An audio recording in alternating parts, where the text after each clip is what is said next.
Hello friends, ಎಲ್ರಿಗೂ ನಮಸ್ಕಾರ. ಇವತ್ತು ಹಸಿ ಅವರೆಕಾಳು ಉಪಯೋಗಿಸಿಕೊಂಡು ಎಗ್ ಬುರ್ಜಿ ಮಾಡಿದ್ದೀನಿ. ತುಂಬಾನೇ ಟೇಸ್ಟಿಯಾಗಿದೆ, ತುಂಬಾನೇ ಚೆನ್ನಾಗಿದೆ, ತುಂಬಾ ಸಿಂಪಲ್ ಆಗಿ ಕೂಡ ಇದೆ ಇದು.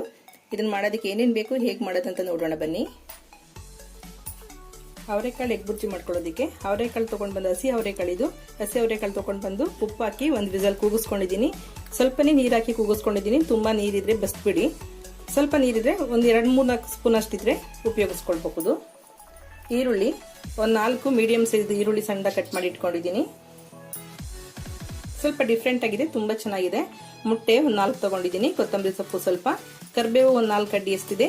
ತೆಂಗಿನಕಾಯಿ ತುರಿ, ಹಸಿ ತೆಂಗಿನಕಾಯಿ ತುರಿ ಇದು ಒಂದು 2 ಸ್ಪೂನ್ ಅಷ್ಟು. ಹಸಿ ಮೆಣಸಿನಕಾಯಿ, ಖಾರಕ್ಕೆ ಬೇರೆ ಏನು ಹಾಕ್ತಾ ಇಲ್ಲ. ಮೆಣಸು ಒಂದು 15 ಕಾಳಷ್ಟು ಮೆಣಸು ತಗೊಂಡಿದ್ದೀನಿ. ಹಸಿ ಮೆಣಸಿನಕಾಯಿ ಇದು ಖಾರ ಇಲ್ಲ, ಹಾಗಾಗಿ ನಾನಿಲ್ಲಿ ಒಂದು 6 ಹಸಿ ಮೆಣಸಿನಕಾಯಿ ಉಪಯೋಗಿಸ್ಕೊಳ್ತಾ ಇದ್ದೀನಿ. ಬೆಳ್ಳುಳ್ಳಿ 1 ಗೆಡ್ಡೆಯಷ್ಟು, ಶುಂಠಿ ಒಂದು 3/4 ಇಂಚಷ್ಟು. ಒಗ್ಗರಣೆಗೆ ಸ್ವಲ್ಪ ಎಣ್ಣೆ, ಜೀರಿಗೆ 1/4 ಸ್ಪೂನ್ ಅಷ್ಟು, ಹಳದಿ ಪುಡಿ 1/4 ಸ್ಪೂನು, ರುಚಿಗೆ ತಕ್ಕಷ್ಟು ಉಪ್ಪು ಬೇಕಾಗುತ್ತೆ. ಅವರೆಕಾಳು ಕೂಡ ಉಪ್ಪಾಕಿ ಬೇಯಿಸ್ಕೊಂಡಿದ್ದೀವಿ. ಈ ಮಸಾಲಾನ ಸ್ವಲ್ಪ ಫ್ರೈ ಮಾಡಿ ಎಣ್ಣೆನಲ್ಲಿ ಬಾಡಿಸ್ಕೊಂಡು ಆಮೇಲೆ ರುಬ್ಕೊಳ್ಳಿ. ಮತ್ತೆ ಶುಂಠಿ ಬೆಳ್ಳುಳ್ಳಿ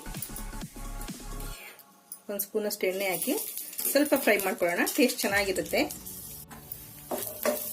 ನೋಡಿ. ಇದನ್ನ ಬಾಡಿಸ್ಕೊಂಡಿದೀವಿ. ಕೊನೆಯಲ್ಲಿ ಮೆಣಸು ಹಾಕ್ಬಿಟ್ಟು ಸ್ಟವ್ ಆಫ್ ಮಾಡೋಣ. ಮೆಣಸನ್ನು ತುಂಬಾ ಫ್ರೈ ಮಾಡ್ಬೇಕಂತಿಲ್ಲ, ಆ ಹೀಟಿಗೆ ಸ್ವಲ್ಪ ಬಿಸಿ ಆದ್ರೆ ಸಾಕದು. ಇದು ಸ್ವಲ್ಪ ತಣ್ಣಗಾದ್ಮೇಲೆ ಮಿಕ್ಸಿಲಿ ತರಿ ತರ ಪೇಸ್ಟ್ ಮಾಡ್ಕೊಳ್ಳಿ, ನೀರ್ ಹಾಕೋದು ಬೇಡ. ಫ್ರೈ ಮಾಡಿದೀವಲ್ಲ ಶುಂಠಿ ಬೆಳ್ಳುಳ್ಳಿ ಅದು, ಮತ್ತೆ ತೆಂಗಿನಕಾಯಿ ತುರಿ, ಕರಿಬೇವಿನ ಸೊಪ್ಪು ಕೂಡ ಇದಕ್ಕೆ ಹಾಕೊಳ್ತೀನಿ, ಚೆನ್ನಾಗಿ ಮಿಕ್ಸ್ ಆಗುತ್ತೆ. ಜೀರಿಗೆ ಸ್ವಲ್ಪ ಹಾಕೊಳ್ತೀನಿ, 1/4 ಸ್ಪೂನ್ ತಗೊಂಡಿದ್ದು. ಇನ್ನು ಸ್ವಲ್ಪ ಹಾಗೆ ಒಗ್ಗರಣೆಗೆ ಹಾಕೊಳ್ಳೋಣ.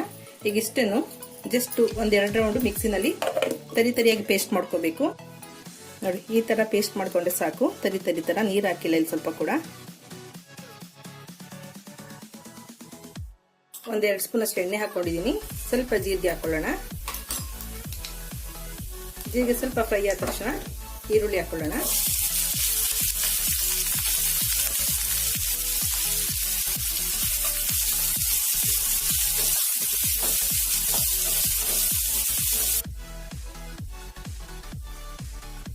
ಈಗ ಉಪ್ಪು ಮತ್ತೆ ಹಳದಿ ಪುಡಿ ಹಾಕೊಳ್ತಿದ್ದೀನಿ.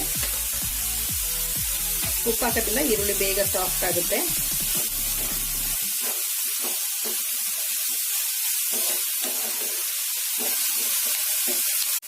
ಈರುಳ್ಳಿ ಉಪ್ಪಿನಲ್ಲಿ ಸ್ವಲ್ಪ ಸಾಫ್ಟ್ ಆಗಿದೆ, 1 ನಿಮಿಷದಷ್ಟು.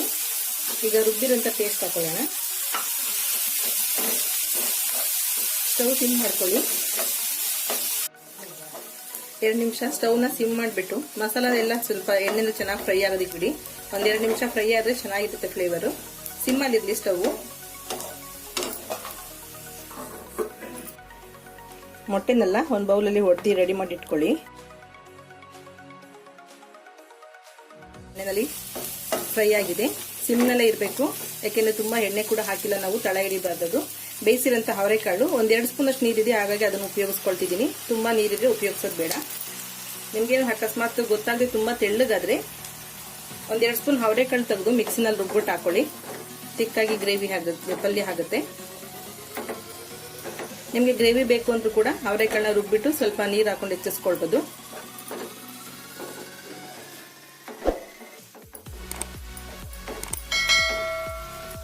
ಈಗ ಅವರೆಕಾಳು ಉಪ್ಪಷ್ಟೇ ಹಾಕಿದೀವಿ, ಖಾರ ಹಾಕಿರ್ಲಿಲ್ಲ. ಈಗ ಇದ್ರ ಜೊತೆನಲ್ಲಿ 1-2 ನಿಮಿಷ ಮಿಕ್ಸ್ ಆಗಿದೆ ಚೆನ್ನಾಗಿ.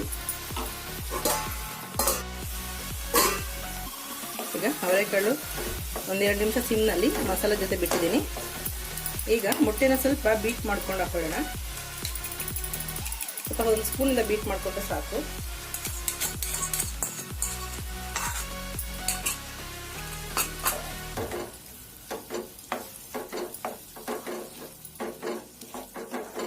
ಚೆನ್ನಾಗಿ ಮಿಕ್ಸ್ ಮಾಡ್ಕೊಳ್ಳೋಣ. ನೀವು ತೆಂಗಿನಕಾಯಿ ತುರಿನ ಮಿಕ್ಸಿಗೆ ಹಾಕಿಲ್ಲ ಅಂದ್ರೆ ಕೊನೆಯಲ್ಲಿ ಕೂಡ ಈಗ ಉದುರಿಸ್ಕೊಳ್ಬಹುದು. ಇದು ಡ್ರೈ ಪಲ್ಯ ಆಗುತ್ತೆ, ನಿಮ್ಗೆ ಸೈಡ್ಗೆ ಹಂಚ್ಕೊಳ್ಳೋದಿಕ್ಕೆ ಚೆನ್ನಾಗಿರುತ್ತೆ. ಮೊಟ್ಟೆ ಚೆನ್ನಾಗಿ ಫ್ರೈ ಆಗಿದೆ, ಅವರೆಕಾಳಿಗೂ ಚೆನ್ನಾಗಿ ಮಿಕ್ಸ್ ಆಗಿದೆ. ಈಗ ಕೊನೆಯಲ್ಲಿ ಸ್ವಲ್ಪ ಕೊತ್ತಂಬರಿ ಸೊಪ್ಪು ಹಾಕ್ಬಿಟ್ಟು ಸ್ಟವ್ ಆಫ್ ಮಾಡೋಣ. ಉಪ್ಪು ಖಾರ ಟೇಸ್ಟ್ ನೋಡಿ. ಖಾರ ಏನಾದ್ರು ಕಮ್ಮಿ ಆಗಿದ್ರೆ ಖಾರದ ಪುಡಿ ಹಾಕೋದು ಬೇಡ, ಮೆಣಸಿನ ಪುಡಿ ಹಾಕೊಳ್ಳಿ, ಚೆನ್ನಾಗಿರುತ್ತೆ ಟೇಸ್ಟು.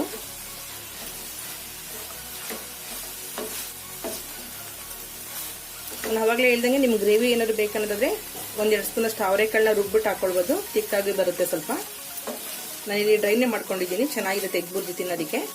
ಓಕೆ, ಈಗ ಸರ್ವ್ ಮಾಡ್ಕೊಳ್ಳಿ.